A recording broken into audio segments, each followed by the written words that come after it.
네 누나년 술집년이냐? 같이 자려면 얼마면 되는데? 군인 동생 면회온 누나를 매춘부 취급하며 돈으로 매수하려던 졸부 중대장. 알고 보니 누나는 UDT 특수부대 간부였고 이후 양아치 간부를 개박살 내는 이야기입니다. 여러분은 지금 어디에 계시고 어떤 일들을 하고 계신가요? 항상 행복한 일 가득하시길 바랍니다. 구독과 좋아요를 해주시면 더 좋은 사연으로 보답하겠습니다. 한여름 포항의 태양은 아스팔트를 녹일 듯이 뜨거웠습니다. 해병대 제1사단 서문 위병소 앞은 면회를 온 가족들과 외박을 나가는 장병들로 북적였습니다. 바다 냄새와 땀 냄새가 뒤섞인 끈적한 공기 사이로 매미 소리가 귀청을 찢을 듯 울려 퍼졌습니다. 그 후끈한 열기를 가르고 검은색 세단 한 대가 미끄러지듯 들어왔습니다. 육중한 배기음이 주변의 소음을 단숨에 제압했습니다. 차가 멈추고 운전석 문이 열리자 주변의 시선이 자석처럼 쏠렸습니다. 먼저 땅에 닿은 것은 새빨간 스틸레토 힐이었습니다. 나도끼였습니다. 그녀는 차에서 내려 선글라스를 고쳐 썼습니다. 그녀의 등장은 그 자체로 충격이었습니다. 군부대라는 보수적이고 딱딱한 공간에 전혀 어울리지 않는, 아니 오히려 그렇기에 더욱 도발적인 차림새였습니다.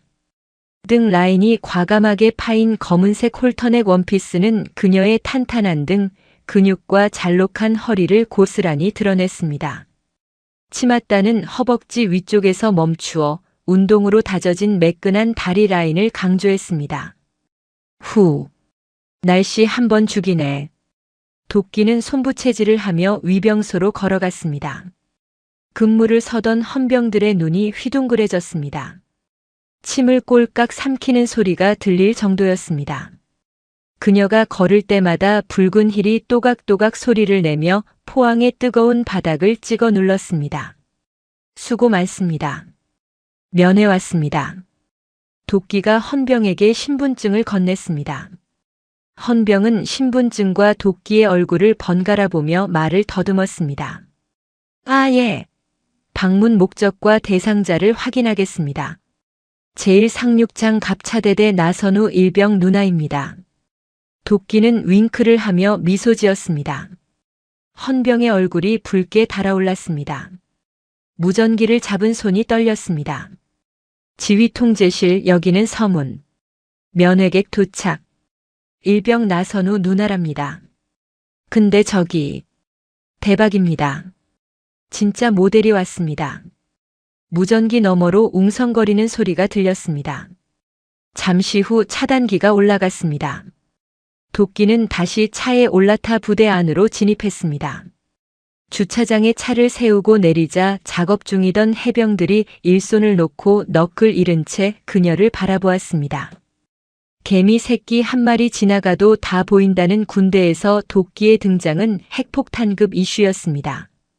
면회소인 청룡회관으로 들어서자 에어컨 바람이 땀을 식혀주었습니다. 안에는 이미 많은 면회객이 자리 잡고 있었지만 도끼가 들어서는 순간 실내의 공기 흐름이 바뀌었습니다. 모든 남자의 시선이 그녀에게 꽂혔습니다. 누나. 구석 테이블에서 깡마른 해병 하나가 벌떡 일어났습니다. 나선우였습니다. 빨간 명찰이 박힌 얼룩무늬 전투복을 입은 동생은 입대 전보다 훨씬 야위어 있었습니다. 광대뼈가 도드라지고 눈밑이 거무스름했습니다. 막둥이. 도끼는 단숨에 달려가 동생을 끌어안았습니다. 동생의 몸에서 진한 땀 냄새와 알 수 없는 비릿한 냄새가 났습니다. 선우는 누나의 과감한 의상에 깜짝 놀라 주변을 두리번거렸습니다. 누나. 옷이 그게 뭐야? 여기 부대라니까. 사람들이 다 쳐다보잖아. 왜? 우리 선욱이 좀 살려주려고 신경 썼는데. 별로야? 도끼는 일부러 목소리를 높이며 한 바퀴 빙 돌았습니다. 원피스 자락이 펄럭이며 향긋한 향수 냄새를 풍겼습니다. 주변 병사들의 눈이 하트 모양으로 변하는 것이 보였습니다. 아니, 예쁘긴 한데 너무 튀잖아. 선임들이 보면 어쩌려고 그래. 선우의 목소리에 두려움이 섞여 있었습니다. 도끼는 그 미세한 떨림을 놓치지 않았습니다.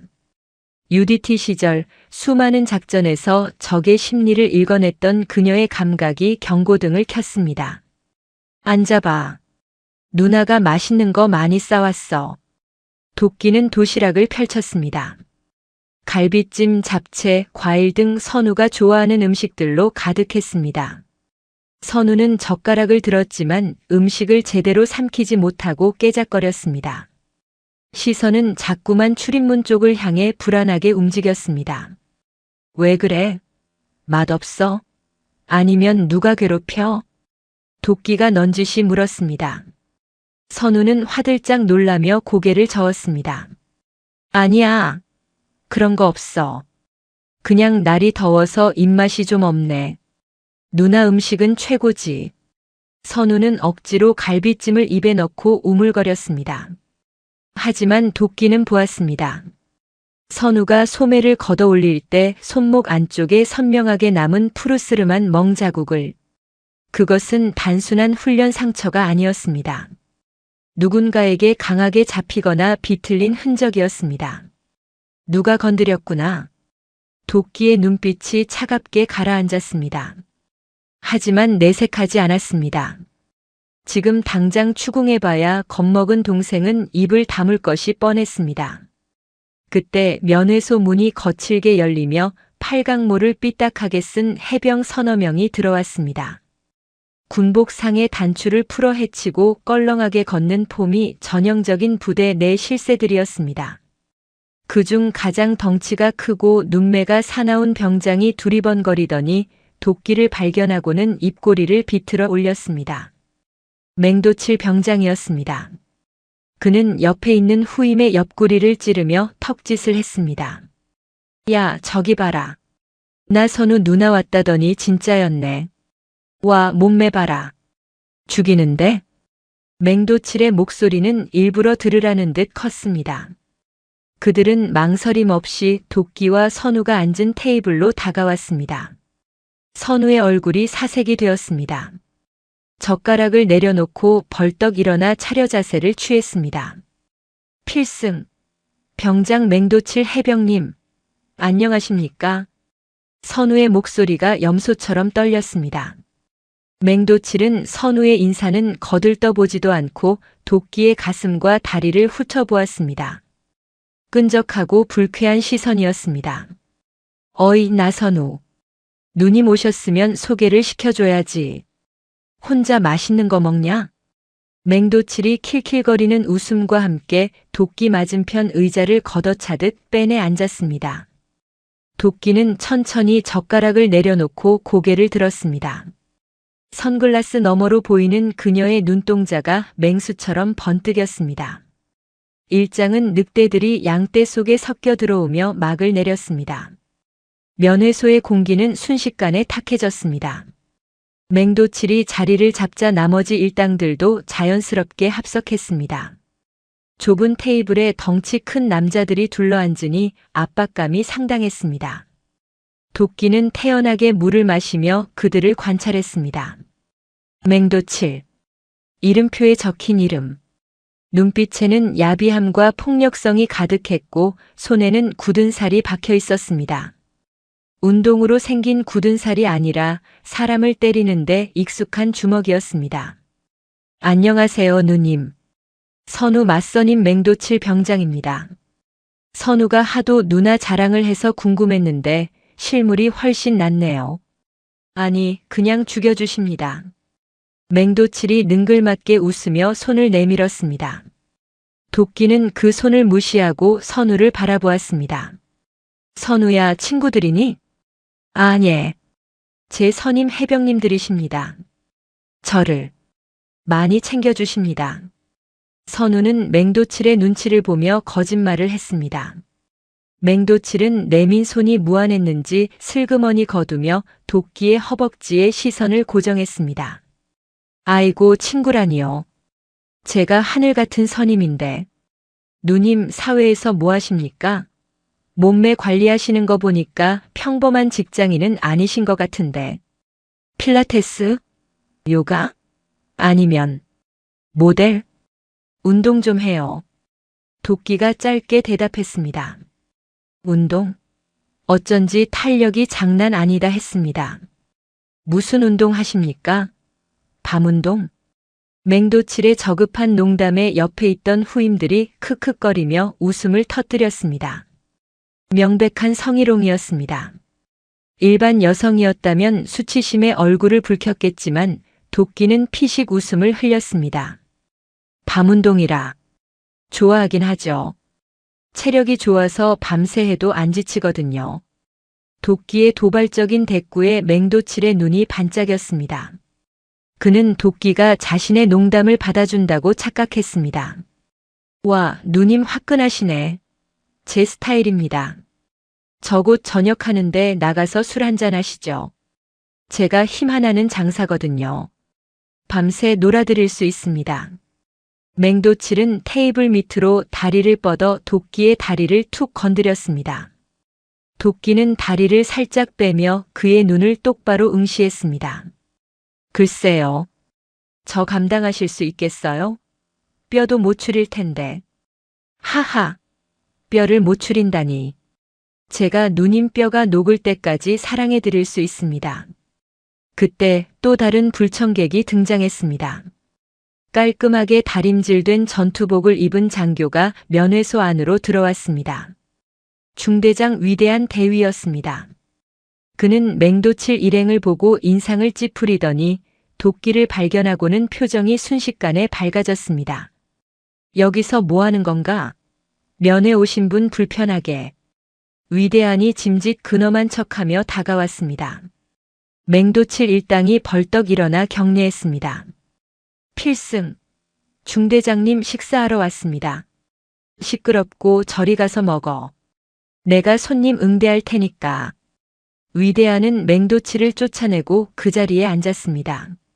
맹도칠은 입맛을 다시며 물러갔지만 자판기 근처에서 계속 도끼를 훔쳐보며 자기들끼리 쑥덕거렸습니다.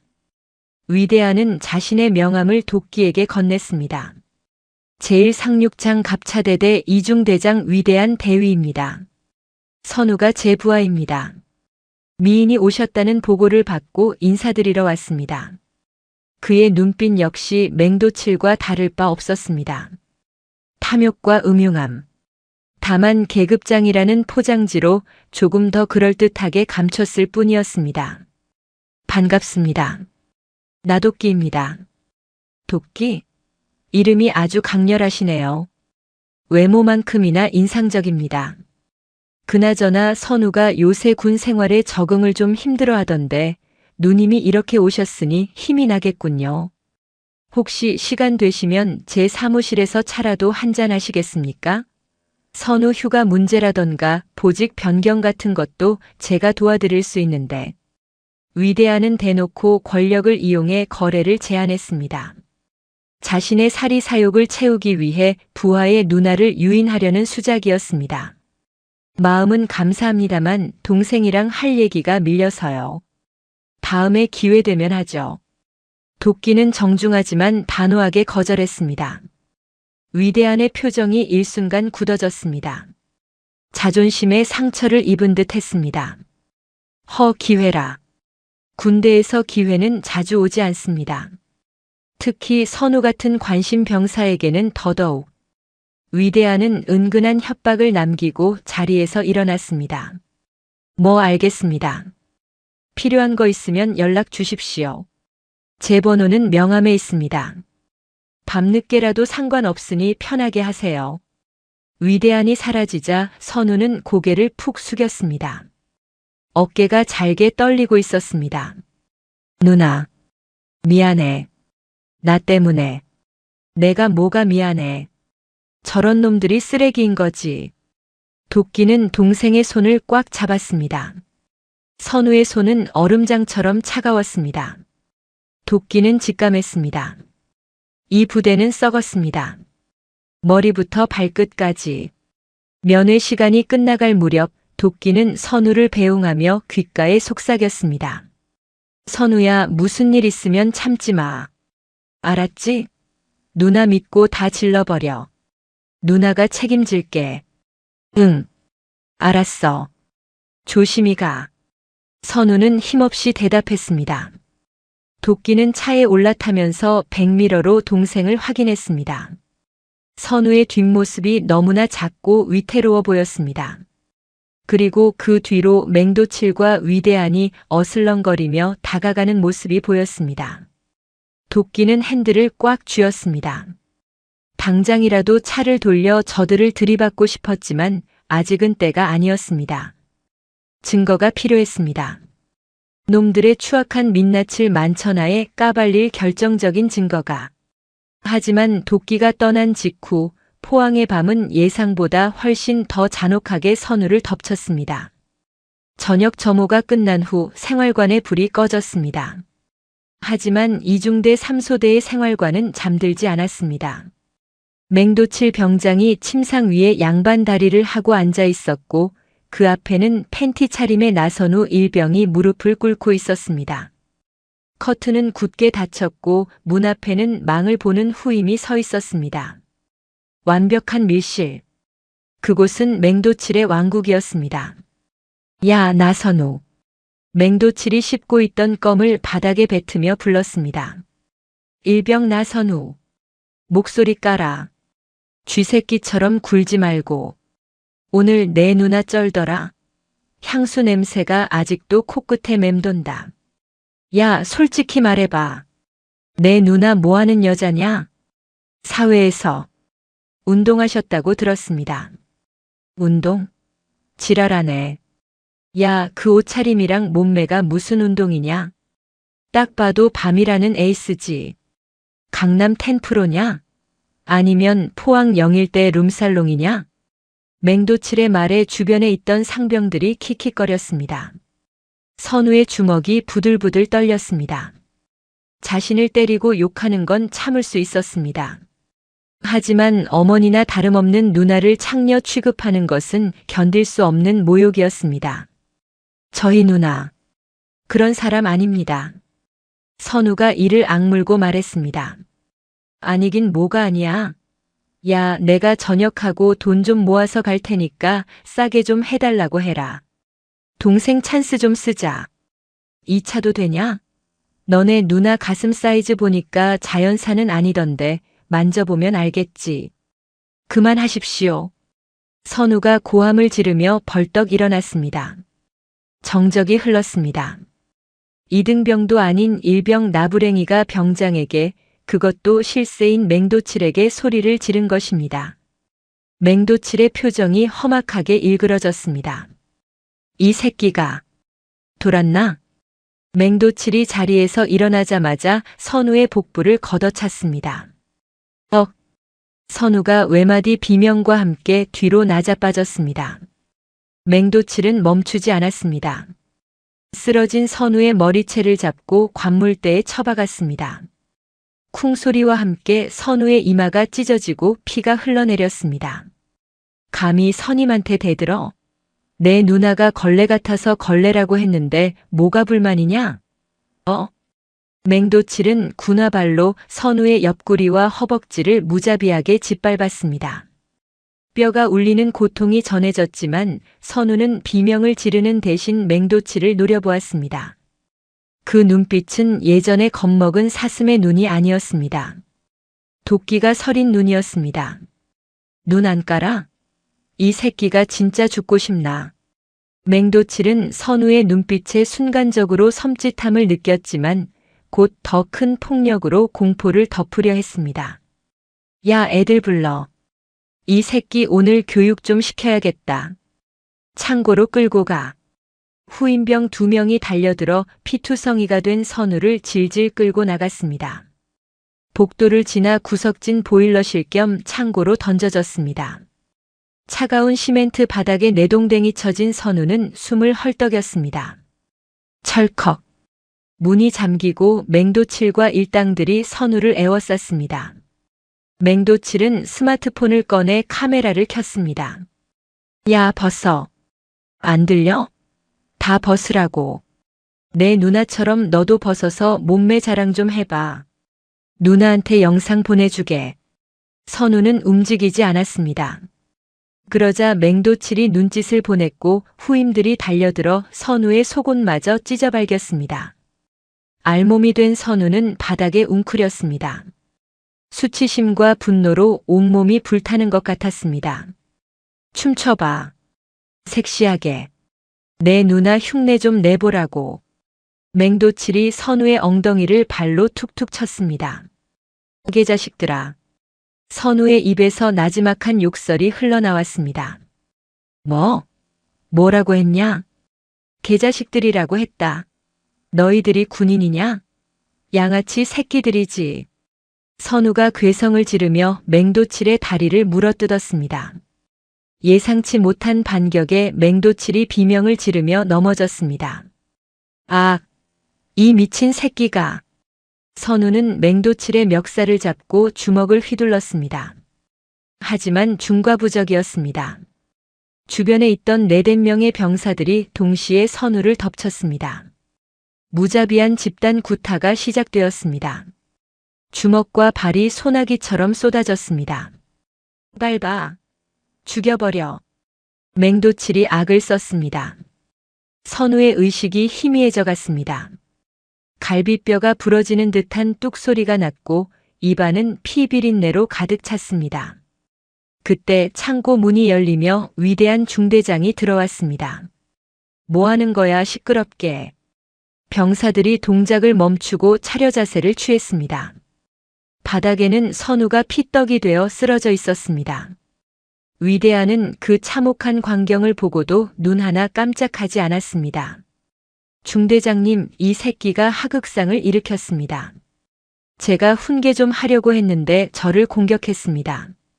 맹도칠이 피 묻은 다리를 보여주며 억울한 척했습니다. 위대한은 쓰러진 선우를 내려다보았습니다. 하극상이라. 귀찮게 됐군. 상급 부대에 보고되면 내 진급 심사에 문제 생기는데. 위대한은 쭈그려 앉아 선우의 뺨을 톡톡 쳤습니다. 나 일병. 왜 그랬어? 그냥 좀 참지. 내가 참으면 모두가 편한데. 선우는 부은 눈으로 위대한을 노려보았습니다. 당신도 똑같은 놈이야. 위대한의 표정이 싸늘하게 굳었습니다. 그는 일어서서 군화로 선우의 손등을 짓밟았습니다. 아, 맹병장. 이거 훈련하다가 다친 거야. 야간 작업하다가 계단에서 굴렀다고 해. 그리고 당분간 의무대 보내지 말고 여기서 격리해. 붓기 빠질 때까지. 알겠습니다, 중대장님. 입단속 잘하고. 새어나가면 너희도 죽고 나도 죽는 거야. 위대한은 유유히 사라졌습니다. 맹도칠은 비릿한 미소를 지으며 선우에게 침을 뱉었습니다. 들었지? 너는 이제부터 훈련 중 부상자야. 아무도 널 구해줄 수 없어. 내 누나? 그 여자도 여기 오면 내 장난감일 뿐이야. 맹도칠이 창고 불을 껐습니다. 칠흑 같은 어둠 속에 남겨진 선우는 흐느꼈습니다. 아픔 때문이 아니었습니다. 누나를 지키지 못했다는 자책감 때문이었습니다. 하지만 그는 몰랐습니다. 포항을 떠나던 도끼가 차를 돌렸다는 사실을. 그녀는 고속도로 톨게이트를 지나기 직전 가슴을 찌르는 듯한 통증과 함께 불길한 예감을 느꼈습니다. UDT 전설의 감이 말하고 있었습니다. 내 동생이 위험하다. 도끼는 핸들을 꺾어 갓길에 차를 세웠습니다. 그리고 트렁크를 열었습니다. 그곳에는 그녀가 현역 시절 사용했던 전술 장비 가방이 깊숙이 숨겨져 있었습니다. 건드리지 말아야 할 걸 건드렸어, 니들은. 도끼는 하이힐을 벗어던지고 트렁크에서 전투화를 꺼내 신었습니다. 포항의 밤바다보다 더 깊고 어두운 분노가 그녀를 집어삼키고 있었습니다. 3장은 사냥꾼이 사냥 준비를 마치는 것으로 끝이 났습니다. 포항의 밤바다는 낮에 열기를 식히지 못한 채 검고 끈적한 습기를 토해내고 있었습니다. 파도가 방파제를 때리는 소리가 둔탁하게 울려 퍼지는 가운데 해병대 제1사단 외곽의 도로는 적막에 잠겨 있었습니다. 그 어둠을 가르고 나도끼의 검은 세단이 갓길에 멈춰 섰습니다. 시동은 꺼졌지만 엔진의 열기는 식지 않아 보닛 위로 아지랑이가 피어올랐습니다. 도끼는 운전대를 잡은 손을 풀지 못했습니다. 손마디가 하얗게 질릴 정도로 힘이 들어가 있었습니다. 그녀의 시선은 굳게 닫힌 위병소의 철문을 뚫어버릴 듯 노려보고 있었습니다. 조금 전 위병소에서 겪었던 일이 머릿속에서 떠나지 않았습니다. 1시간 전 그녀는 차를 돌려 다시 부대 정문으로 갔었습니다. 동생 나선우의 목소리가 귀에 쟁쟁했고 그 눈빛에 서린 공포가 가슴을 후벼 팠기 때문입니다. 하지만 위병소의 반응은 싸늘하기 그지없었습니다. 죄송합니다. 현재 부대 내 긴급 점검 중이라 면회나 외부인 접촉이 불가능합니다. 당직 사관이라는 중위는 도끼의 눈을 피하며 기계적인 답변만 늘어놓았습니다. 동생 목소리만 듣게 해주세요. 전화 한 통이면 됩니다. 1분도 안 걸립니다. 도끼가 억누른 목소리로 부탁했지만 중위는 고개를 저었습니다. 나선우 일병은 지금 야간 훈련 투입 중이라 통화가 어렵습니다. 내일 일과 시간에 다시 연락해 보시기 바랍니다. 거짓말이었습니다. 도끼는 UDT 시절 수많은 포로 신문과 대테러 협상을 겪으며 사람이 거짓말을 할 때 나타나는 미세한 변화를 읽는 법을 본능적으로 익혔습니다. 중위의 동공은 미세하게 흔들렸고 목을 대는 긴장으로 인해 수시로 움직였습니다. 무엇보다 야간 훈련이라면 사전에 공지가 되었을 터인데 낮에 면회할 때만 해도 선우는 그런 말이 없었습니다. 도끼는 차 안에서 휴대폰을 꺼내 다시 한번 선우에게 전화를 걸었습니다. 연결이 되지 않아 소리샘으로 전원이 꺼져 있다는 안내 멘트만이 차가운 기계음으로 돌아왔습니다. 도끼는 휴대폰을 조수석에 던지듯 내려놓았습니다. 감히 내 동생을 건드리고 은폐를 시도해. 그녀의 입에서 으르렁거리는 짐승 같은 소리가 새어나왔습니다. 단순한 가혹 행위가 아니었습니다. 조직적인 은폐와 격리. 이것은 선우가 지금 심각한 상태이거나 입막음을 당하고 있다는 명백한 증거였습니다. 도끼는 눈을 감고 심호흡을 했습니다. 뜨거운 분노가 머리끝까지 차올랐지만 UDT 팀장 시절의 냉철한 이성이 그 분노를 차갑게 식혔습니다. 지금 당장 차로 위병소를 들이받고 들어가는 것은 하수나 하는 짓이었습니다. 그렇게 하면 선우는 영영 범죄자 취급을 받게 되고 놈들은 증거를 인멸할 시간을 벌게 될 것이기 때문입니다. 확실한 증거. 놈들의 목줄을 단숨에 끊어버릴 수 있는 빼도 박도 못할 물증이 필요했습니다. 도끼는 차에서 내렸습니다. 바닷바람이 그녀의 머리카락을 헝클었습니다. 그녀는 트렁크를 열었습니다. 깊숙한 곳에 숨겨두었던 검은색 더블백을 꺼냈습니다. 지퍼를 열자 익숙한 장비들이 모습을 드러냈습니다.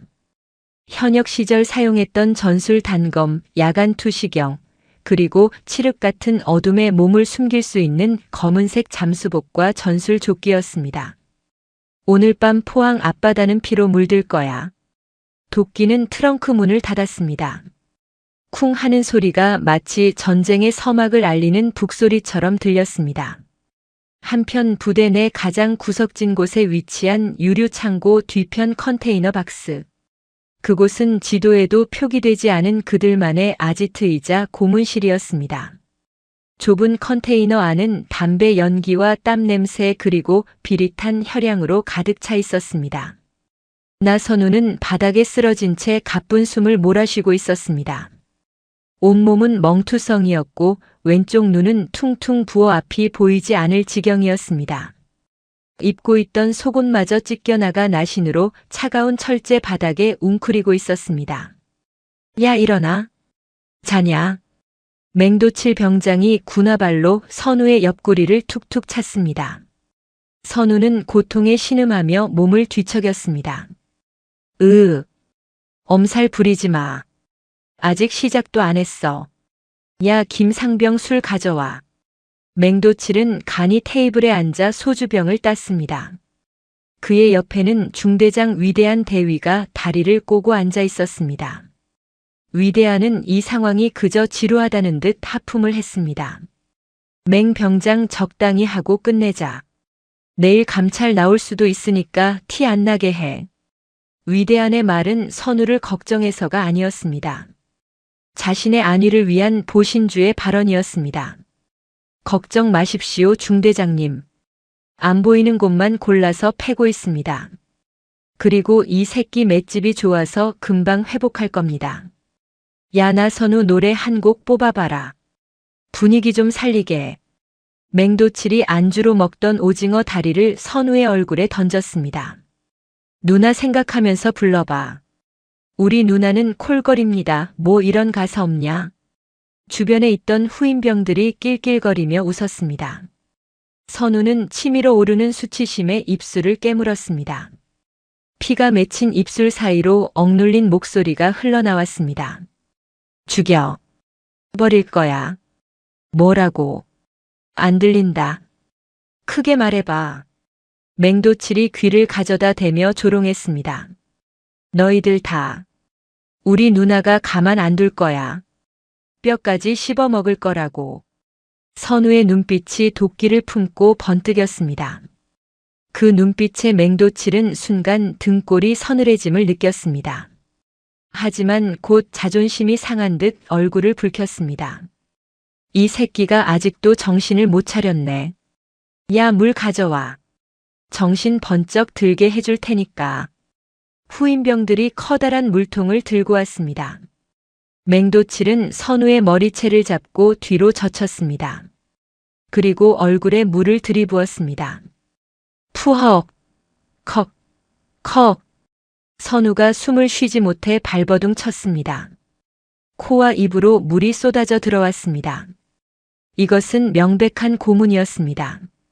위대한은 그 모습을 보며 스마트폰으로 주식 차트를 확인하고 있었습니다. 그에게 부하의 고통은 붉은색과 파란색으로 오르내리는 숫자보다 못한 가치였습니다. 컨테이너 밖의 세상은 고요했지만 그 안은 지옥도 그 자체였습니다. 선우의 의식은 점차 희미해져 갔습니다. 어둠 속에서 누나의 얼굴이 아른거렸습니다. 누나, 미안해. 내가 너무 약해서. 선우의 눈에서 흐른 눈물이 바닥의 핏물과 섞여 흘렀습니다. 하지만 그는 몰랐습니다. 그 지옥을 깨부수기 위해 가장 강력한 구원자가 지금 어둠을 뚫고 다가오고 있다는 사실을. 새벽 2시. 포항 형산강 하구와 영일만 바다가 만나는 지점. 칠흑 같은 어둠 속에 인적은 끊겼고 오직 파도 소리만이 거칠게 울부짖고 있었습니다. 그 검은 바다 위로 물범처럼 매끄러운 형체가 소리 없이 떠올랐습니다. 나도끼였습니다. 그녀는 완벽한 잠입을 위해 육로가 아닌 해상 침투 루트를 선택했습니다. 부대 정문과 후문은 경계가 삼엄하고 폐쇄회로 화면이 곳곳에 설치되어 있었지만 해안가는 상대적으로 감시가 소홀한 사각지대였기 때문입니다. UDT 시절 수천 번도 더 반복했던 침투 훈련이 몸에 배어 있었습니다. 도끼는 입에 물고 있던 호흡기를 떼어내고 주변을 살폈습니다. 해안가 절벽 아래의 바위 뒤로 몸을 숨겼습니다. 검은색 잠수복은 어둠과 완벽하게 동화되어 육안으로는 식별이 불가능했습니다. 그녀는 허벅지에 차고 있던 방수팩에서 야간 투시경을 꺼내 착용했습니다. 녹색 세상. 시야가 녹색으로 바뀌며 어둠 속에 숨어있던 사물들이 선명하게 드러났습니다. 해안 철조망을 따라 순찰을 도는 초병 2명의 모습이 보였습니다. 그들은 졸린 듯 하품을 하며 느릿느릿 걸어가고 있었습니다.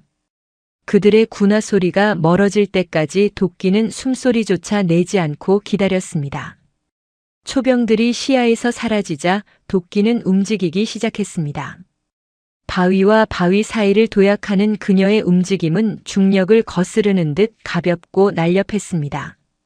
철조망 아래 배수로 입구가 보였습니다. 낡고 녹슨 철창으로 막혀 있었지만 도끼는 미리 준비한 절단기를 꺼냈습니다. 뚝, 뚝. 쇠가 잘려나가는 소리가 파도 소리에 묻혔습니다. 도끼는 사람이 간신히 들어갈 만한 구멍을 만들고 그 안으로 몸을 미끄러뜨렸습니다. 배수로는 좁고 냄새가 고약했습니다. 쥐들이 찍찍거리는 소리가 들렸지만 도끼는 눈 하나 깜짝하지 않았습니다. 오직 목표물만을 생각하며 포복으로 전진했습니다. 300m쯤 기어갔을까? 머리 위로 맨홀 뚜껑에서 희미한 빛이 새어 들어왔습니다. 도끼는 뚜껑을 살짝 들어올려 바깥 동태를 살폈습니다. 그곳은 부대 내 차량 정비소 뒤편의 공터였습니다. 주위에는 폐타이어와 드럼통들이 쌓여 있어 은폐하기에 최적의 장소였습니다. 도끼는 맨홀을 빠져나와 드럼통 뒤로 몸을 숨겼습니다. 젖은 잠수복을 벗어 던지고 그 안에 입고 있던 검은색 전술복 차림으로 정비했습니다. 가볍고 소리가 나지 않는 특수 소재의 옷이었습니다. 그녀는 귀에 이니어를 꽂고 마이크를 톡톡 쳤습니다. 연결된 사람은 없었지만 습관처럼 장비를 체크했습니다. 이제부터는 고립무원의 전장이었습니다. 그녀의 목표는 유류 창고 뒤편의 컨테이너 박스.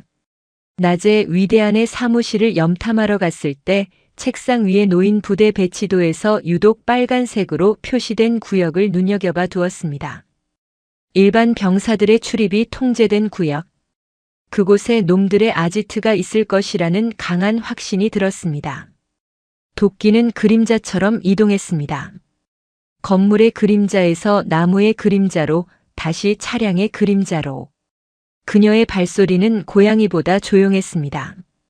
중간에 순찰 중인 당직 사관과 마주칠 뻔했지만 0.1초의 차이로 트럭 밑으로 몸을 굴려 위기를 모면했습니다. 그녀의 심장은 80비트 이상 뛰지 않았습니다. 극한의 상황에서도 평정심을 유지하는 것은 특수부대원의 기본 소양이었습니다. 드디어 유류 창고가 보였습니다. 그리고 그 뒤편 숲속에 은밀하게 자리 잡은 낡은 컨테이너 박스가 눈에 들어왔습니다. 컨테이너 창문 틈으로 불빛이 새어나오고 있었고 왁자지껄한 웃음소리가 들려왔습니다. 도끼는 컨테이너 쪽으로 접근했습니다. 가까이 다가갈수록 웃음소리 사이로 섞인 비명과 신음이 선명하게 들려왔습니다. 살려 주세요. 선우의 목소리였습니다. 도끼의 이성이 끊어질 듯 팽팽해졌습니다. 당장 문을 박차고 들어가고 싶은 충동이 일었지만 그녀는 주먹을 꽉 쥐고 참았습니다. 지금 들어가면 서너 명은 제압할 수 있겠지만 놈들이 발뺌할 구실을 주게 됩니다. 완벽한 파멸을 위해서는 기록이 필요했습니다. 도끼는 컨테이너 창문 쪽으로 기어 올라갔습니다. 창문은 높았지만 빗물 배관을 타고 올라가니 내부를 들여다볼 수 있는 틈이 있었습니다. 그녀는 품에서 초소형 카메라를 꺼냈습니다. 렌즈를 통해 들어온 광경은 참혹했습니다. 발가벗겨진 채 물고문을 당해 축 늘어진 선우. 그 옆에서 술을 마시며 담배 연기를 내뿜는 위대한. 그리고 선우의 등에 발을 올리고 승리감에 도취된 맹도칠. 이 새끼 기절했나 본데. 재미없게. 맹도칠이 선우의 뺨을 때렸습니다. 선우의 고개가 힘없이 돌아갔습니다. 깨워. 아직 술 많이 남았잖아. 위대한이 킬킬거렸습니다. 도끼의 손이 부들부들 떨렸습니다. 카메라가 흔들리지 않도록 반대편 손으로 손목을 잡아야 했습니다. 눈에서는 뜨거운 눈물이 흘러내렸지만 그녀는 입술을 피가 나도록 깨물며 녹화 버튼을 눌렀습니다. 이 장면 하나하나가 너희들을 지옥으로 보낼 영수증이다. 하나도 빠짐없이 계산해주마. 그때였습니다. 컨테이너 문이 열리고 병사 한 명이 비틀거리며 밖으로 나왔습니다. 오줌을 누러 나온 것이었습니다. 하필이면 도끼가 매달려 있는 창문 바로 아래쪽이었습니다. 도끼는 숨을 멈췄습니다. 병사는 바지 지퍼를 내리고 볼일을 보며 휘파람을 불었습니다. 병사의 시선이 무심코 위를 향했습니다. 어둠 속에 매달려 있는 검은 형체. 저게 뭐? 병사가 눈을 비비며 중얼거렸습니다. 도끼는 찰나의 순간을 놓치지 않았습니다. 그녀는 배관에서 손을 놓고 수직으로 낙하했습니다. 소리 없이 착지한 그녀는 병사가 비명을 지르기도 전에 그의 입을 틀어막고 목 뒤에 혀를 강하게 눌렀습니다. 읍! 병사는 흰자위를 보이며 그대로 기절해 허물어졌습니다. 도끼는 병사를 소리나지 않게 풀숲으로 끌고 갔습니다. 심장이 터질 듯이 뛰었지만 그녀의 눈빛은 더욱 차갑게 가라앉았습니다.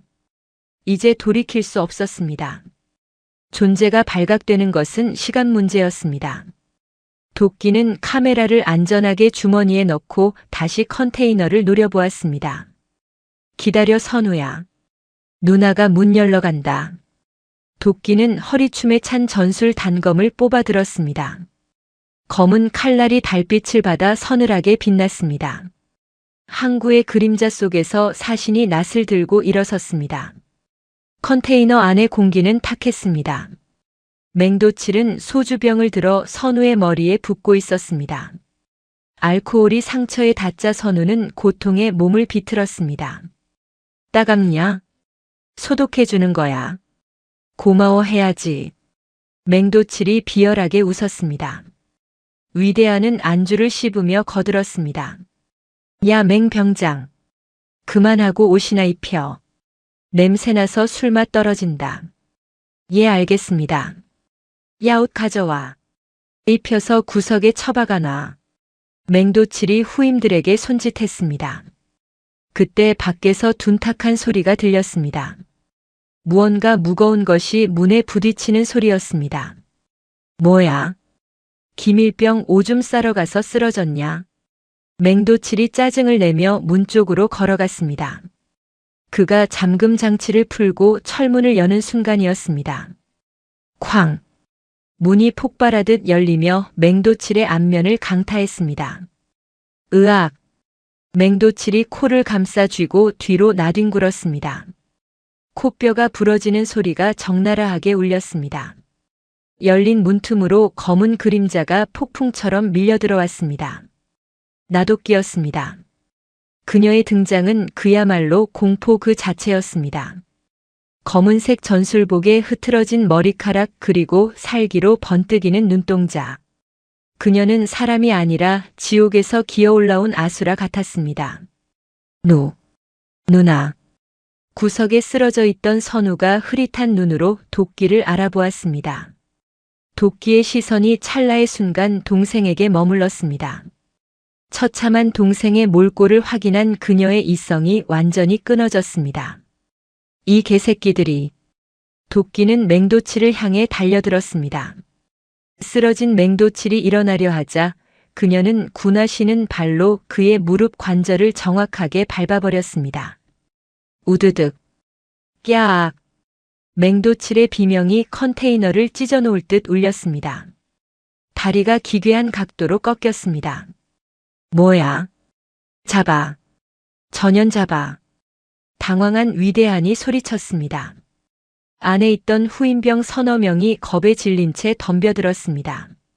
하지만 그들은 일반 징집병이었고 상대는 인간병기라 불리는 UDT 팀장 출신이었습니다.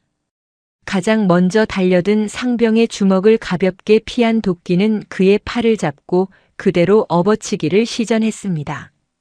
상병의 몸이 공중에서 한 바퀴 돌아 철제 책상 위로 떨어졌습니다. 와장창 소리와 함께 책상이 박살났습니다. 그 뒤를 이어 달려든 일병의 명치에 도끼의 팔꿈치가 꽂혔습니다. 컥. 일병은 숨도 쉬지 못하고 거품을 물며 쓰러졌습니다. 순식간에 3명이 제압당했습니다. 남은 병사들은 공포에 질려 뒷걸음질 쳤습니다. 도끼는 천천히 위대한을 향해 걸어갔습니다.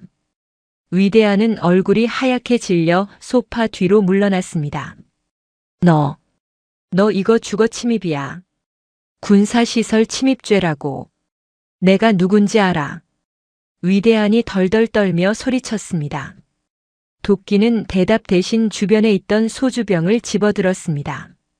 그리고 위대한의 머리 옆 벽에 던졌습니다. 쨍그랑. 유리 파편이 튀며 위대한의 뺨을 스치고 지나갔습니다.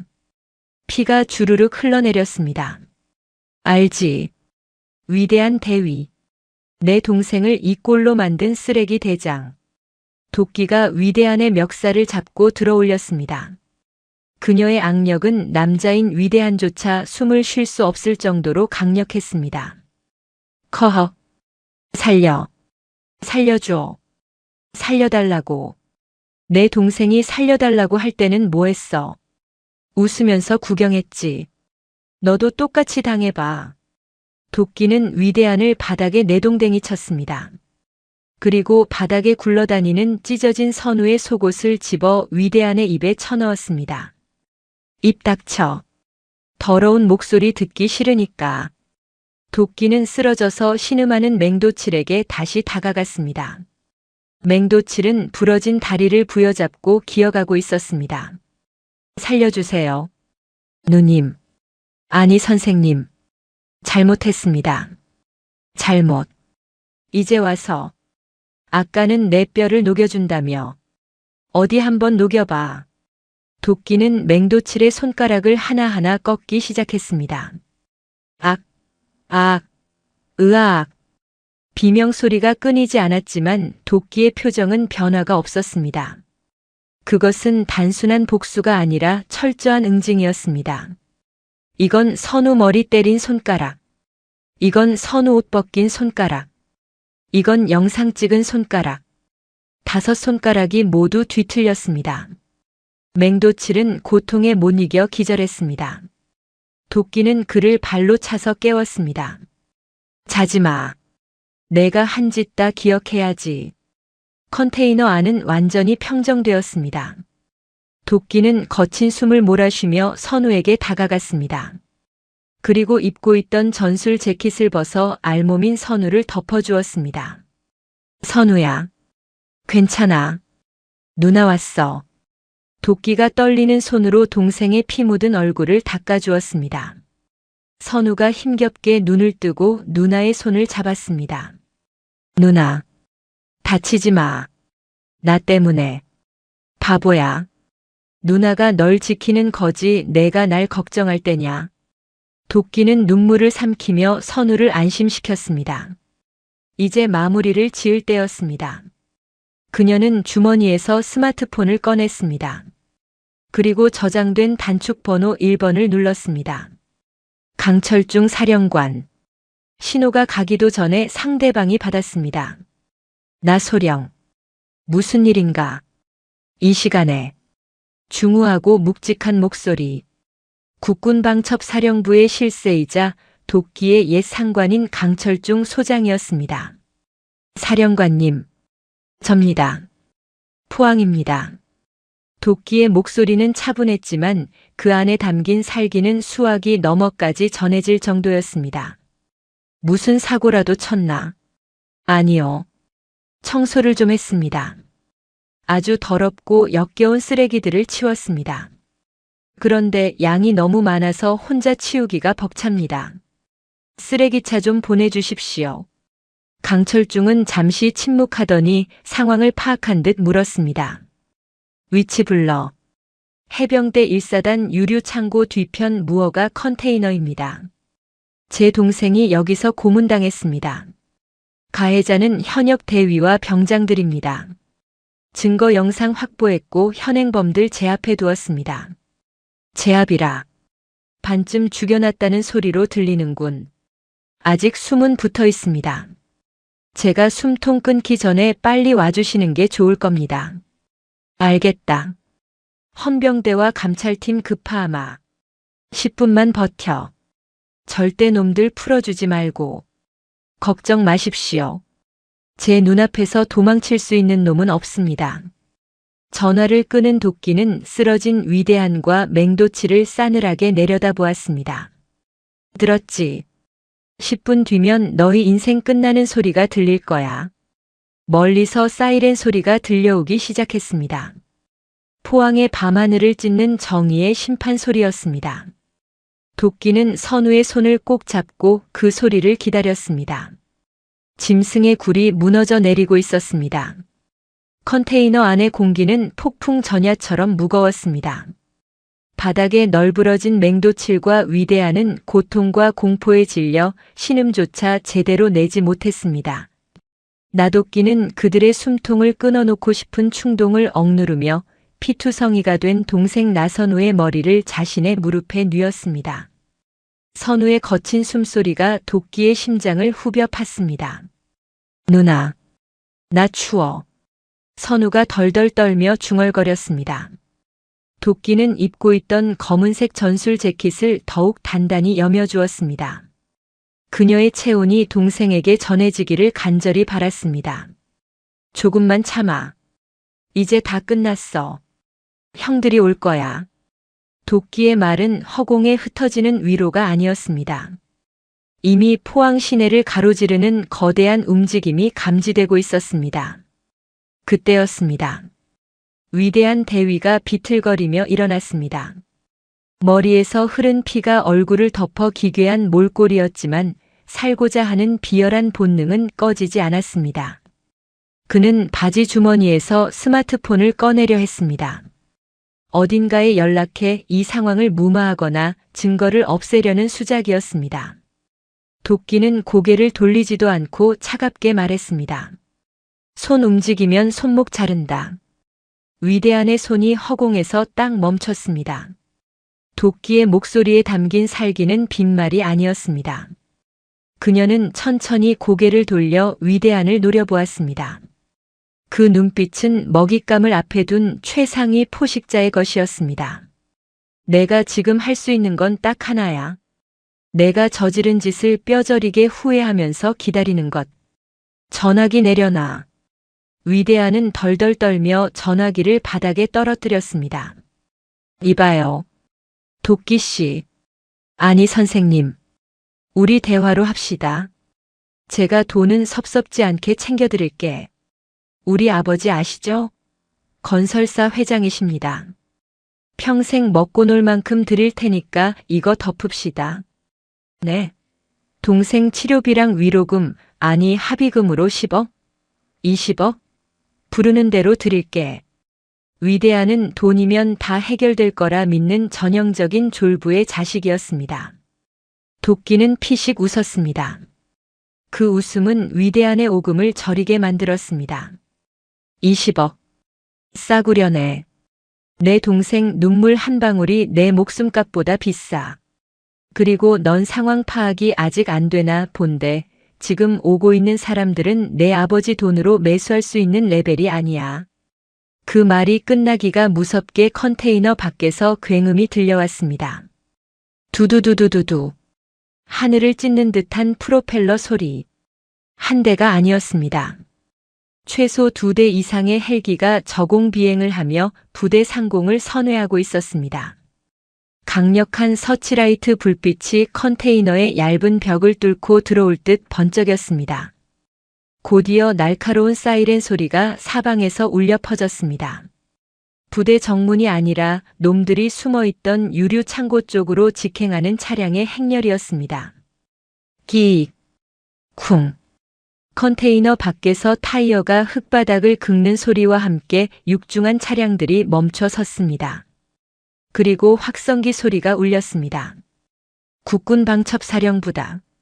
현 시간부로 이 구역을 통제한다. 내부에 있는 인원은 즉시 무장을 해제하고 밖으로 나와라. 저항 시 사살한다. 방첩사령부. 군대 내의 경찰이자 정보기관. 일반 헌병 따위와는 차원이 다른 권력을 가진 그들이었습니다. 위대한의 얼굴이 흑빛으로 변했습니다. 봐. 방첩사? 거짓말이야. 일개 병사 사건에 방첩사가 왜 떠? 쾅. 잠겨있지 않던 컨테이너 문이 걷어차이며 열렸습니다. 검은색 대테러복을 입은 요원들이 총구를 겨누며 들이닥쳤습니다. 그들의 가슴에는 호랑이 문양이 선명하게 박혀 있었습니다. 전원 손머리 위로. 움직이면 쏜다. 수십 개의 레이저 포인터 붉은 점이 위대한과 맹도칠, 그리고 구석에 떨고 있던 후임병들의 몸에 수놓아졌습니다. 위대한은 다리에 힘이 풀려 주저앉으며 오줌을 지렸습니다. 요원들 사이로 롱코트를 입은 중년의 남자가 걸어 들어왔습니다. 백발이 섞인 머리칼에 날카로운 눈매. 강철중 소장이었습니다. 그는 코트 자락을 휘날리며 들어와 참혹한 내부 광경을 둘러보았습니다. 쓰러진 병사들, 고문 도구들, 그리고 피투성이가 된 선우를 안고 있는 도끼. 강철중의 눈썹이 꿈틀거렸습니다. 사령관님. 도끼가 앉은 채로 고개를 숙였습니다. 강철중은 도끼에게 다가가 어깨를 감싸 쥐었습니다. 고생했다, 나소령. 늦어서 미안하군. 아닙니다. 딱 맞춰 오셨습니다. 강철중은 뒤따라온 의무관들에게 손짓했습니다. 환자부터 이송해. 최고 등급 병원으로. 헬기 띄워. 예. 의무관들이 신속하게 선우를 들것에 실었습니다. 선우는 들것에 실려 나가며 도끼의 손을 놓지 않으려 했습니다. 누나. 걱정 마. 누나 금방 따라갈게. 쓰레기 분리수거만 하고. 도끼는 선우의 손을 꼭 잡아주고 떠나보냈습니다. 선우가 사라지자 도끼의 얼굴에서 일말의 온기마저 사라졌습니다. 그녀는 천천히 몸을 일으켰습니다. 강철중은 바닥에 주저앉은 위대한을 내려다보았습니다. 내가 위대한인가? 이름값 못하는 놈이군. 사령관님, 오해입니다. 저 여자가 무단 침입해서 저희를 폭행했습니다. 저희는 피해자입니다. 헌병대 불러주십시오. 우리 사단 헌병대. 위대한은 지푸라기라도 잡는 심정으로 소리쳤습니다. 1사단 헌병대라면 어떻게든 인맥으로 비벼볼 구멍이 있을 거라 생각한 것입니다. 1사단 헌병대라. 강철중이 코웃음을 쳤습니다. 그 녀석들도 지금 밖에서 대기 중이다. 내 허락 없이는 개미 새끼 한 마리도 못 들어와. 여기가 내 놈들 놀이터인 줄 알았나? 군대가 내 놈들 사유지야? 강철중의 호통에 위대한은 입을 다물었습니다. 끌고 가. 아주 깊고 어두운 곳으로. 털어서 먼지 하나까지 다 나오게 해. 요원들이 위대한과 맹도치를 짐짝처럼 들어올렸습니다. 맹도칠은 부러진 다리 때문에 비명을 질러댔지만 요원들은 아랑곳하지 않고 질질 끌고 나갔습니다.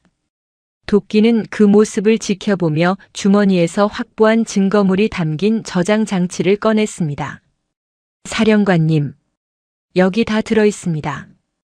폭행, 고문, 성희롱, 그리고 은폐 정황까지. 강철중은 저장 장치를 받아들고는 의미심장한 미소를 지었습니다. 잘했다. 이건 법정에서 쓸 거고 그 전에 우리끼리 볼 일이 좀 있지 않겠나? 무슨 말씀이십니까? 자네 옷이 엉망이군. 갈아입을 옷은 있나? 저놈들 신문실에 들어가려면 예의를 갖춰야지. 도끼의 눈이 번뜩였습니다. 강철중은 도끼에게 직접 신문에 참여할 권한을 주겠다는 뜻을 내비친 것입니다.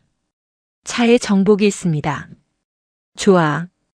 1시간 뒤 사단 본청 지하 조사실에서 보지. 오늘 밤은 아주 길 거야. 강철중이 나가고 도끼는 홀로 컨테이너에 남았습니다. 그녀는 바닥에 떨어진 선우의 찢어진 명찰을 주었습니다. 피가 묻은 빨간 명찰. 도끼는 그 명찰을 주먹 꽉 쥐었습니다. 눈에는 눈, 이에는 이.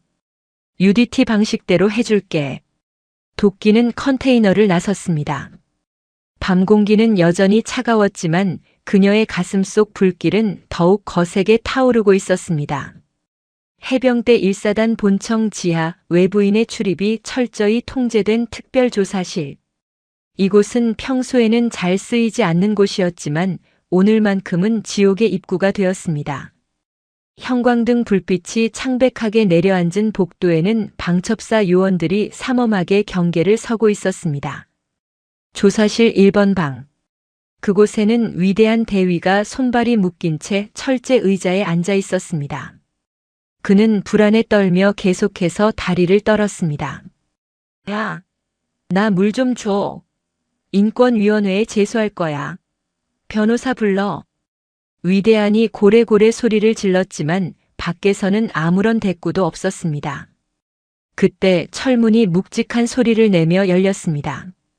위대한은 헌병이나 수사관이 들어올 거라 예상하고 고개를 들었습니다. 하지만 들어온 사람은 그의 예상을 완전히 빗나간 인물이었습니다. 새하얀 해군 정복을 입은 나도끼였습니다. 어깨에는 소령 계급장이 빛나고 있었고 왼쪽 가슴에는 UDT 휘장과 각종 훈장이 달려 있었습니다. 머리는 단정하게 묶어 올렸고 화장기 없는 얼굴은 서늘할 정도로 아름다웠습니다. 그녀가 들고 온 것은 서류 뭉치가 아니라 묵직해 보이는 태블릿 PC 하나였습니다. 너, 내가 여길 어떻게 해? 위대한은 말을 잇지 못했습니다. 면회소에서 봤던 화려한 여자, 컨테이너를 습격했던 검은 악마, 그리고 지금 눈앞에 서 있는 완벽한 군인. 같은 사람이 맞나 싶을 정도로 분위기가 달랐습니다. 도끼는 말없이 의자를 끌어 위대한의 맞은편에 앉았습니다. 그리고 태블릿 PC를 테이블 위에 올려놓았습니다. 대위 위대한. 지금부터 신문을 시작한다. 묵비권? 행사해도 좋아. 어차피 내 입에서 나오는 말은 다 거짓말일 테니까. 이거 불법이야. 민간인이 군 조사실에 들어와서 뭐 하는 거야? 사령관 나오라고 해. 위대한이 발악했습니다. 도끼는 태블릿 화면을 켰습니다. 화면에는 컨테이너 내부를 찍은 영상이 재생되었습니다. 위대한이 웃으며 선우를 고문하는 장면이었습니다. 이 영상, 지금 내 아버지 건설사 홈페이지 게시판이랑 주요 언론사에 제보로 들어가기 직전이야. 전송 버튼 하나면 내 아버지는 회장직에서 물러나야 할 거고 너는 사회에서 매장당하겠지. 위대한의 동공이 지진이라도 난 듯 흔들렸습니다. 거짓말하지 마. 내가 거짓말하는 것처럼 보여? 나 예비역이지만 방첩사 특별조사관 자격으로 여기 앉아 있는 거야. 강철중 사령관님이 친히 임명해 주셨지. 도끼는 태블릿을 밀어놓고 상체를 앞으로 숙였습니다. 자, 선택해. 평생 감옥에서 썩을지 아니면 조금이라도 형량을 줄여볼지. 내가 주동자야? 아니면 위에서 시킨 놈이 있어? 도끼의 질문은 날카로웠습니다. 단순히 위대한 선에서 끝날 일이 아님을 직감한 것입니다. 부대 내에서 이런 가혹 행위가 장기간 지속되었는데 대대장이나 연대장이 몰랐을 리 없었습니다. 위대한은 침을 꿀꺽 삼켰습니다. 나는 몰라. 그냥 애들끼리 장난친 거야. 내가 시킨 거 아니야. 장난? 사람을 발가벗겨서 물고문하는 게 장난이야? 도끼의 손이 테이블을 쾅 내리쳤습니다. 철제 테이블이 찌그러질 듯 울렸습니다. 내 동생 나선우. 해병대가 좋아서 나라 지키겠다고 자원 입대했어. 그런 애를 너희들이 장난감처럼 가지고 놀았어. 그 대가 내 목숨으로도 부족해. 도끼는 자리에서 일어나 위대한의 뒤로 걸어갔습니다. 그리고 그의 귀에 속삭였습니다.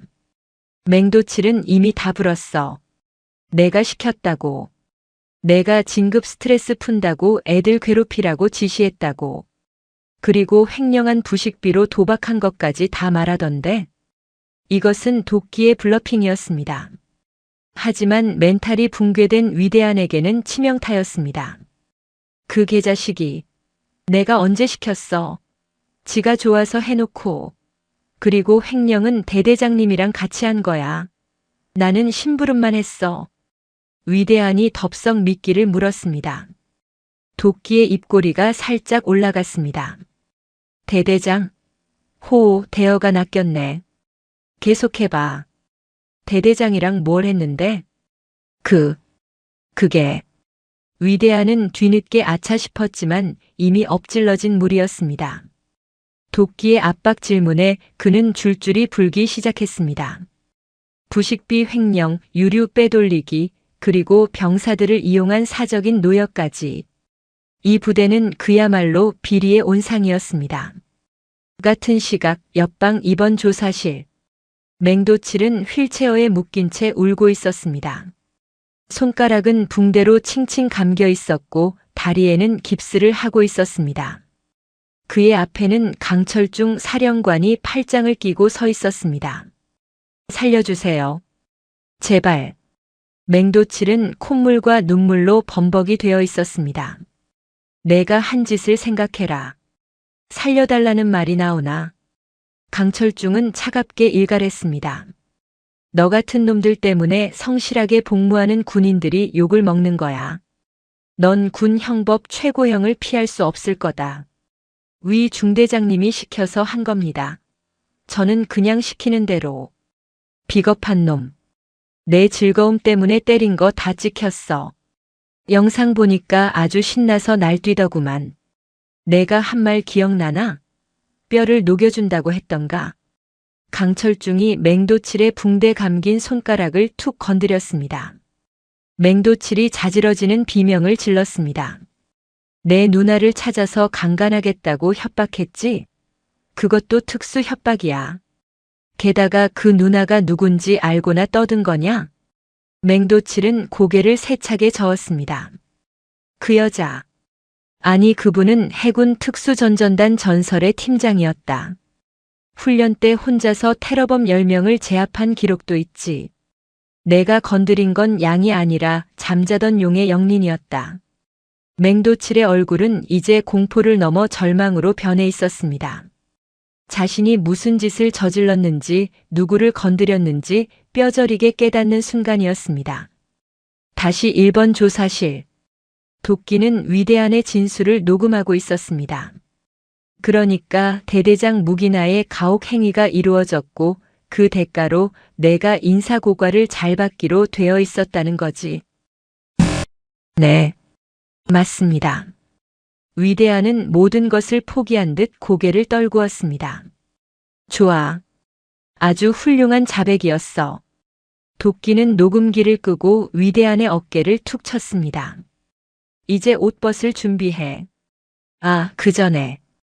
도끼는 위대한의 전투복 상의 주머니에서 대위 계급장을 쳐다보았습니다. 이거 내가 좀 가져가야겠다. 내 동생이 흘린 피값의 이자라고 생각해. 도끼는 거침없이 위대한의 계급장을 손으로 잡아뜯었습니다. 지익. 실밥이 터지는 소리와 함께 계급장이 뜯겨나갔습니다. 위대한은 멍하니 자신의 어깨를 바라보았습니다. 계급장이 떨어진 자리는 흉터처럼 너덜너덜했습니다. 넌 이제 대위가 아니야. 그냥 범죄자 번호 1234번이지. 도끼는 뜯어낸 계급장을 바닥에 던지고 구둣발로 짓밟았습니다. 그리고 뒤도 돌아보지 않고 조사실을 나갔습니다. 복도에는 강철중 사령관이 기다리고 있었습니다. 수학은 있었나? 대대장까지 연루되어 있습니다. 비리 장부 위치도 불었습니다. 잘했어. 이제 판을 키워야겠군. 내일 아침 전 부대원 앞에서 쇼를 좀 해야겠어. 강철중의 눈이 매섭게 빛났습니다. 도끼야 준비해라. 내일은 내가 주인공이다. 알겠습니다. 아주 화려하게 피날레를 장식해드리겠습니다.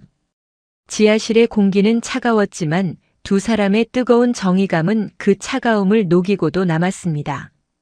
진실의 방은 이제 닫히고 심판의 광장이 열릴 차례였습니다. 다음 날 아침 해병대 1사단 연병장. 평소라면 아침 구보 소리로 활기찼을 시간이지만 오늘은 무거운 침묵만이 감돌았습니다. 전 부대원 비상 소집 명령이 떨어졌기 때문입니다. 수천 명의 병사가 오와 열을 맞춰 도열해 있었고 그들의 표정에는 긴장감이 역력했습니다. 어젯밤 헬기 소동과 방첩사의 진입 소문이 쫙 퍼진 탓이었습니다. 단상 위에는 사단장과 연대장, 대대장 등 지휘관들이 굳은 표정으로 앉아 있었습니다. 그들 역시 상황 파악이 제대로 되지 않아 당황한 기색이었습니다. 그때 단상 아래로 검은색 세단 행렬이 들어왔습니다. 국군방첩사령부 깃발이 꽂힌 차량들이었습니다. 차 문이 열리고 강철중 사령관이 내렸습니다. 그리고 그 옆으로 정복을 갖춰 입은 나도끼 소령이 함께 내렸습니다. 사단장이 황급히 내려와 강철중을 맞이했습니다. 강 사령관님, 이게 무슨 일입니까? 사전 통보도 없이 이렇게 병력을 이끌고 오시다니요. 사단장은 불쾌함을 숨기지 않았습니다. 하지만 강철중은 사단장의 악수를 무시하고 단상 마이크 앞으로 직진했습니다. 도끼는 그 뒤를 묵묵히 따랐습니다. 강철중이 마이크를 잡자 연병장의 쩌렁쩌렁한 울림이 퍼졌습니다. 국군방첩사령관 강철중 소장이다. 오늘 나는 우리 군의 수치를 씻어내기 위해 이 자리에 섰다. 병사들의 시선이 강철중에게 집중되었습니다. 이 부대에는 전우를 짐승처럼 다루고 권력을 이용해 사리사욕을 채운 쓰레기들이 숨어 있다. 나는 오늘 그들의 가면을 벗기고 심판하려 한다. 강철중의 손짓에 헌병들이 포승줄에 묶인 죄인들을 끌고 나왔습니다. 수의를 입은 위대한과 휠체어에 탄 맹도칠, 그리고 어젯밤 가담했던 병사들이었습니다. 그들의 처참한 몰골이 대형 스크린에 비치자 연병장이 술렁거렸습니다. 저기 봐, 중대장님 아니야? 맹병장 다리 박살났네. 와, 진짜 잡혀갔구나. 병사들의 웅성거림이 파도처럼 번졌습니다. 강철중은 다시 입을 열었습니다. 위대한 대위 맹도칠 병장. 이들은 일병 나선우를 상습적으로 구타, 고문하고 성희롱했으며 이를 조직적으로 은폐했다. 또한 강철중은 잠시 뜸을 들이더니 단상에 앉아있던 대대장을 손가락으로 가리켰습니다. 제1상륙장 갑차대대장 김철수 중령. 앞으로 나와. 지목당한 대대장의 얼굴이 사색이 되었습니다. 사령관님, 왜 이러십니까? 위대한이 다불었다. 부식비 횡령, 유류절도, 그리고 위대한의 가혹 행위를 알고도 묵인한 대가로 상납받은 돈. 증거는 내 부하들이 내 관사천장 속에서 다 찾아냈어. 방첩사 요원들이 돈다발과 장부를 들고 단상 위로 올라왔습니다. 명백한 물증 앞에 대대장은 다리에 힘이 풀려 주저앉았습니다. 체포해. 요원들이 대대장의 양팔을 꺾어 수갑을 채웠습니다. 연병장은 충격에 휩싸였습니다. 대대장이 병사들 앞에서 개처럼 끌려나가는 모습은 전대미문의 사건이었습니다. 강철중은 마이크를 도끼에게 넘겼습니다. 도끼는 한 걸음 앞으로 나왔습니다. 그녀의 눈은 연병장에 모인 수천 명의 병사를 하나하나 훑어보았습니다. 전 해군 특수전전단 소령 나도끼입니다. 그리고 피해자 나선우 일병의 누나입니다. 도끼의 목소리는 떨림 없이 단단했습니다. 저는 어제 제 동생이 겪은 지옥을 보았습니다. 그리고 그 지옥을 만든 악마들을 제 손으로 잡았습니다. 여러분 중에도 억울하게 당하고 침묵을 강요받은 사람이 있을 겁니다. 두려워하지 마십시오. 방관은 악을 키우는 걸음입니다. 도끼는 묶여있는 위대한과 맹도칠 앞으로 걸어갔습니다. 그녀는 맹도칠의 휠체어를 발로 찼습니다. 고개 들어. 내가 괴롭혔던 후임들, 내가 비웃었던 동료들 앞에서 똑바로 고개 들어. 맹도칠은 흐느끼며 고개를 들지 못했습니다. 그리고 위대한. 도끼는 위대한 앞에 섰습니다. 너는 장교의 명예를 더럽혔다. 넌 지휘관이 아니라 범죄자야. 도끼는 위대한의 뺨을 세차게 때렸습니다. 짝소리가 마이크를 타고 연병장에 울려 퍼졌습니다. 그 누구도 말리지 않았습니다. 그것은 사적 제재가 아니라 정의의 철퇴였습니다. 이 시간부로 너희들의 군 생활은 끝났다. 아니, 인간으로서의 삶도 끝났다. 평생 감옥에서 내가 저지른 짓을 참회하며 살아. 도끼는 다시 단상으로 올라가 사단장 앞에 섰습니다. 사단장님, 부대 관리 소홀의 책임 자유롭지 않으실 겁니다. 사단장은 얼굴이 불그락푸르락했지만 강철중 사령관의 눈치를 보며 아무 말도 하지 못했습니다. 이 부대 싹 갈아엎으십시오. 썩은 살을 도려내지 않으면 새 살은 돋지 않습니다. 도끼의 말은 명령이 아니라 피해자 가족으로서 그리고 선배 군인으로서 하는 피 끓는 조언이었습니다. 행사가 끝나고 죄인들은 호송버스에 실려 나갔습니다. 병사들은 떠나는 버스를 향해 야유를 보내는 대신 단상에 서 있는 도끼와 강철중을 향해 우레와 같은 박수를 보냈습니다. 그것은 단순한 박수가 아니었습니다. 억눌려 있던 그들의 울분이 해소되는 소리였고 정의가 살아있음을 확인한 환호성이었습니다. 도끼는 그 환호성 속에서 하늘을 올려다보았습니다. 포항의 하늘은 어제와 달리 구름 한 점 없이 맑았습니다. 선우야, 보고 있니? 놈들은 이제 끝났어. 도끼의 눈가에 맺힌 눈물이 햇빛을 받아 보석처럼 반짝였습니다. 별들이 추락한 자리에는 새로운 희망의 빛이 싹트고 있었습니다.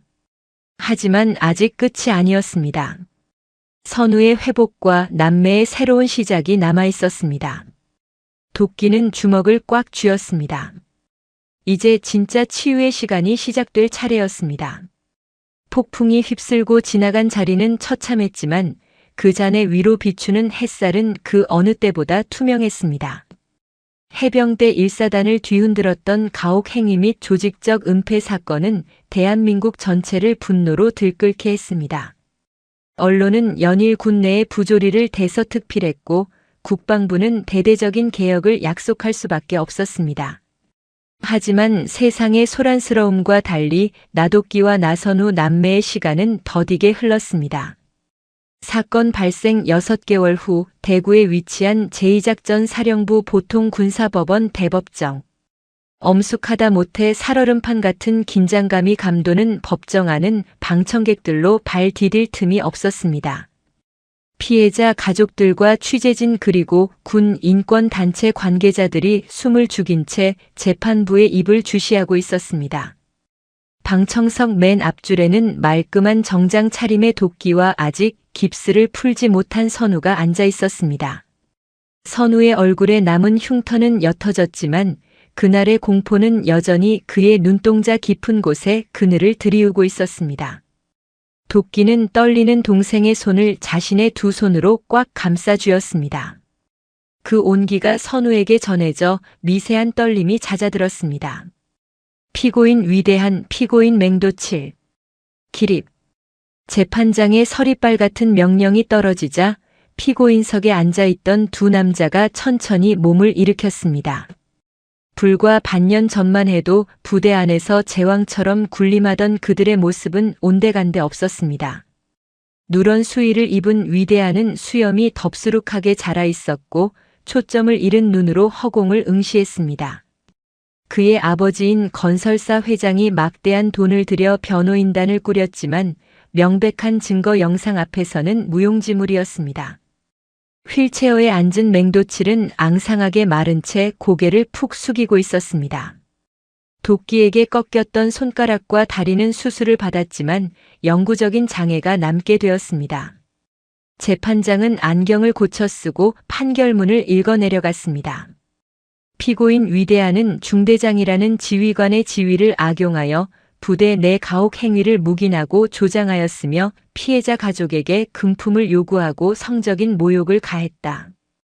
또한 부식비 횡령과 유류절도 등 군 기강을 문란케 하는 중대 범죄를 저질렀음이 인정된다.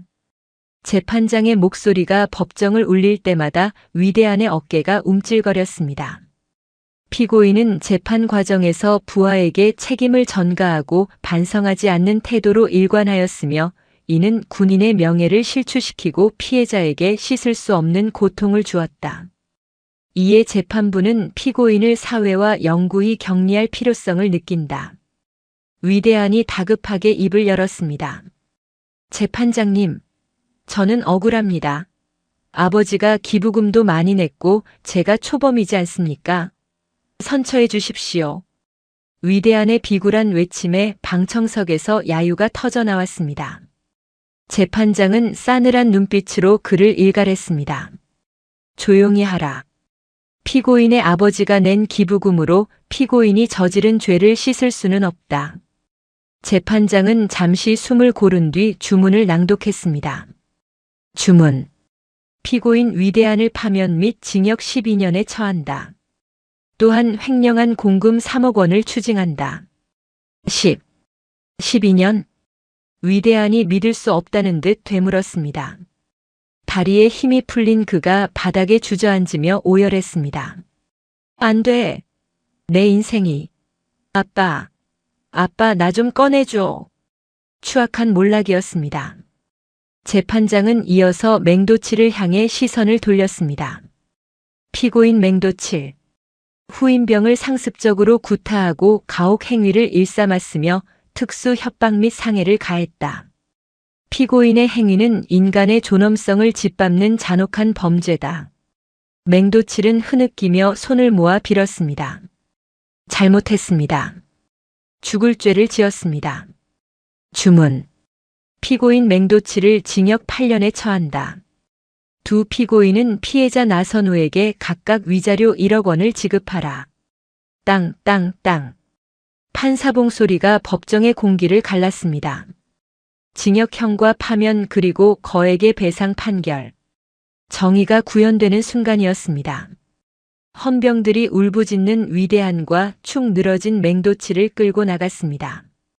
그들이 사라지는 뒷모습을 보며 선우는 비로소 참고 있던 숨을 토해냈습니다. 가슴을 짓누르던 거대한 바위가 사라진 듯 했습니다. 도끼는 선우의 어깨를 감싸 안으며 속삭였습니다. 봤지? 끝났어. 이제 저놈들은 평생 감옥에서 썩을 거야. 선우의 눈에서 뜨거운 눈물이 흘러내렸습니다. 그것은 슬픔이 아니라 해방의 눈물이었습니다. 법정을 나서는 두 남매를 향해 수많은 카메라 플래시가 터졌지만 도끼는 당당하게 고개를 들고 걸었습니다. 그녀의 붉은 하이힐 대신 신은 단정한 검은 구두가 법원 바닥을 힘차게 울렸습니다. 계절이 2번 바뀌고 다시 여름이 찾아왔습니다. 포항 영일대 해수욕장. 뜨거운 태양 아래 파도가 부서지고 있었습니다. 그 백사장 위를 달리는 한 남자가 있었습니다. 상의를 탈의한 채 30kg이 넘는 타이어를 허리에 매달고 모래밭을 질주하는 남자. 나선우였습니다. 병원에서 퇴원한 뒤 군에서는 그에게 의병 제대를 권유했습니다. 신체적 정신적 외상이 크다는 이유였습니다. 하지만 선우는 단호하게 거절했습니다. 도망치듯 군복을 벗고 싶지 않다는 것이 그의 의지였습니다. 대신 그는 휴직계를 내고 누나의 곁에서 재활과 훈련에 매진하기로 했습니다. 더 빨리. 허벅지 터질 때까지 뛰어. 도끼의 호랑이 같은 고함이 들려왔습니다. 그녀는 선우의 뒤에서 초시계를 들고 기록을 재고 있었습니다. 헉, 누나, 나 토할 것 같아. 선우가 거친 숨을 몰아쉬며 무릎을 짚었습니다. 온몸은 땀과 모래로 범벅이 되어 있었습니다. 예전에 비쩍 마르고 왜소했던 몸은 온데간데 없고 구리빛으로 그을린 탄탄한 근육질 몸매가 드러났습니다. 도끼는 물병을 던져주며 다가왔습니다. 토해도 돼. 대신 멈추지는 마. 내가 겪은 지옥, 그걸 이겨내려면 내가 더 지독한 악마가 되어야 해. 맹도칠 같은 놈들이 다시는 널 쳐다보지도 못하게 만들어야 한다고. 도끼의 훈련은 잔혹했습니다. UDT 현역 시절 그녀가 받았던 지옥주 훈련을 방불케 하는 강도였습니다. 새벽 4시 기상 수영 5km 산악구보 격투기 전술 사격 훈련까지 하루 15시간이 넘는 훈련이 매일 이어졌습니다. 선우는 물을 머리에 들이붓고 다시 타이어 끈을 잡았습니다. 그의 눈빛은 달라져 있었습니다. 겁에 질린 사슴의 눈망울은 사라지고 먹잇감을 노리는 맹수의 눈빛이 자리 잡았습니다. 할 수 있어. 나는 나도끼의 동생이니까. 선우는 이를 악물고 다시 달리기 시작했습니다. 모래바람을 일으키며 달려나가는 동생의 뒷모습을 보며 도끼는 흐뭇한 미소를 지었습니다. 그날 저녁 남매는 조촐한 술상을 차렸습니다. 누나. 왜? 나 결정했어. 선우가 소주잔을 만지작거리며 말을 꺼냈습니다. 복직 안 해. 도끼의 젓가락질이 멈췄습니다. 그럼 제대하려고? 아니, 해병대 말고 다른 곳으로 갈 거야. 선우의 눈이 빛났습니다. UDT, 해군 특수전전단 부사관으로 지원할 거야. 누나가 걸었던 그 길 나도 가고 싶어. 진짜 강한 남자가 되어서 누나처럼 약한 사람들 지켜주는 군인이 될 거야.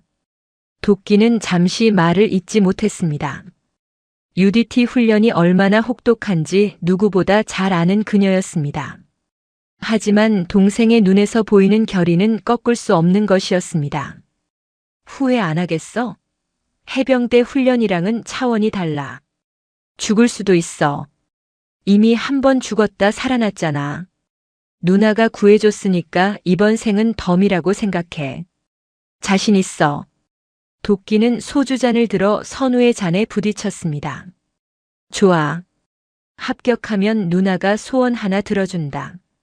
대신 떨어지면 국물도 없어. 콜.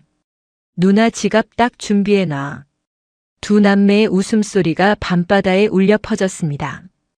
그것은 새로운 도전의 시작을 알리는 신호탄이었습니다. 시간은 화살처럼 빠르게 흘러 2년이라는 세월이 지났습니다. 진해 해군기지 내 특수전전단 연병장. 잿빛 구름이 낮게 깔린 하늘 아래 수료식이 거행되고 있었습니다. 수개월간의 지옥 같은 훈련을 견뎌낸 소수의 정예 요원들만이 설 수 있는 영광의 자리였습니다. 단상에는 강철중 사령관과 내빈들이 자리하고 있었고 연병장 한편에는 가족들이 꽃다발을 들고 서 있었습니다. 그 중에서도 유독 눈에 띄는 사람이 있었습니다. 검은색 정장을 차려입고 선글라스를 낀 나도끼였습니다. 수료생 입장. 우렁찬 구령과 함께 위장 크림을 바른 수료생들이 오와 열을 맞춰 입장했습니다. 그들의 눈빛은 살아있었고 몸에서는 살기가 뿜어져 나왔습니다. 임관 사령장. 부사관 후보생 나선우. 귀하는 해군 특수전전단 초급반 과정을 우수한 성적으로 수료하였기에 하사로 임명함. 단상 위에서 강철중 사령관의 목소리가 쩌렁쩌렁 울렸습니다. 나선우 하사. 그는 더 이상 과거의 나약한 피해자가 아니었습니다. 185cm의 키에 터질 듯한 근육, 날카로운 턱선과 강인한 인상. 그는 누나를 빼닮은 완벽한 인간 병기로 다시 태어났습니다. 훈련 기간 내내 악발이라는 별명으로 불리며 수석의 자리를 놓치지 않았습니다. 선우는 단상에서 내려와 가족석을 향해 걸어갔습니다. 그의 걸음걸이에는 한치의 흔들림도 없었습니다. 도끼 앞에 멈춰 선 선우는 절도 있는 동작으로 거수 경례를 붙였습니다. 필승. 신임 하사 나선우. 누나. 아니 나도끼 예비역 소령님께 신고합니다. 우렁찬 목소리가 연병장을 압도했습니다. 도끼는 선글라스를 벗었습니다. 그녀의 눈가에 맺힌 눈물이 보석처럼 반짝였습니다. 필승. 수고했다 나하사. 도끼는 답례를 하고 다가가 동생의 어깨에 달린 UDT 휘장을 어루만졌습니다. 과거 위대한의 계급장을 뜯어버릴 때와는 전혀 다른 자랑스럽고 따뜻한 손길이었습니다. 진짜 해냈네, 우리 막둥이. 내가 뭘 했어. 한다면 한다고 했잖아. 선우가 씩 웃으며 하얀 이를 드러냈습니다. 그 미소는 과거의 트라우마를 완전히 씻어낸 승리자의 미소였습니다. 그때 강철중 사령관이 다가왔습니다. 허허, 역시 피는 못 속이는구만. 누나보다 더 독한 놈이 들어왔어. 교관들이 혀를 내두르더군. 사령관님. 선우가 다시 한번 격려했습니다. 강철중은 흐뭇하게 웃으며 선우의 가슴을 툭 쳤습니다. 자네가 겪은 시련이 자네를 강철로 만든 거야. 앞으로 자네 누나처럼 훌륭한 군인이 되어주게. 대한민국을 부탁한다. 명심하겠습니다. 수료식이 끝나고 사람들은 기념사진을 찍느라 분주했습니다. 도끼와 선우도 연병장 중앙에 섰습니다. 누나, 우리 옛날에 찍었던 포즈 기억나? 촌스럽게 무슨. 아, 빨리. 남는 건 사진뿐이라니까. 선우가 도끼의 어깨에 팔을 두르고 V자를 그렸습니다. 도끼도 못 이기는 척 미소를 지으며 동생의 허리를 감았습니다. 하나, 둘, 셋. UDT. 찰칵. 사진 속 두 남매는 세상 그 누구보다 행복하고 강인해 보였습니다. 배경으로 보이는 불가능은 없다라는 부대 구호가 그들의 인생을 대변해주고 있었습니다. 도끼는 선우의 팔짱을 끼고 정문을 향해 걸어갔습니다. 자, 소원 들어줘야지. 뭐 갖고 싶어? 차? 시계? 도끼의 말에 선우가 고개를 저었습니다. 아니, 그런 거 말고. 그럼 뭔데? 비싼 거 부르면 죽는다. 선우는 잠시 하늘을 올려다보았습니다. 진해의 하늘은 유난히 푸르고 높았습니다. 누나, 나 이제 누나 지킬 수 있을 만큼 컸지? 글쎄, 아직 멀었는데? 나한테 한 대 맞으면 기절할걸? 에이, 이제 안 지지. 나중에 스파링 한번 해. 선우는 장난스럽게 웃으며 말을 이었습니다. 내 소원은 누나가 이제 그만 무거운 짐 내려놓고 행복해지는 거야. 나 키운다고, 나 지킨다고 너무 고생했잖아. 이제 내 걱정은 하지 말고 누나 인생 즐겨. 연애도 좀 하고. 예상치 못한 동생의 말에 도끼의 발걸음이 멈췄습니다. 코끝이 찡해졌습니다. 언제 이렇게 컸을까? 마냥 어린애 같던 막둥이가 이제는 누나의 행복을 빌어주는 어른이 되어 있었습니다. 도끼는 짐짓 아무렇지 않은 척 선우의 등짝을 찰싹 때렸습니다. 까불고 있어. 내가 알아서 하거든요. 너나 잘하세요, 나 하사님. 아, 아파. 손 매운 건 여전하네, 진짜. 배고프다. 고기나 먹으러 가자. 오늘은 누나가 쏜다. 한우로 배 터지게 먹어보자. 오예. 역시 우리 누나 클라스. 두 남매는 서로의 체온을 느끼며 걸어갔습니다. 그들의 뒤로 길게 늘어진 그림자가 하나로 겹쳐졌습니다. 과거의 상처는 흉터로 남았지만 그 흉터는 그들을 더욱 단단하게 만든 훈장이 되었습니다. 포항의 붉은 바다에서 시작된 비극은 진해의 푸른 바다에서 희망으로 바뀌었습니다. 이제 그 어떤 어둠도 그 어떤 시련도 이 강철 같은 남매를 무너뜨릴 수 없을 것입니다. 나도끼의 붉은 하이힐은 전설로 남았고 나선우의 검은 군화는 새로운 전설을 쓰기 위해 힘찬 발걸음을 내디뎠습니다. 그렇게 가장 완벽하고 통쾌한 해피엔딩이 막을 내렸습니다. 오늘도 요지경 사연을 잘 들어주셔서 감사합니다.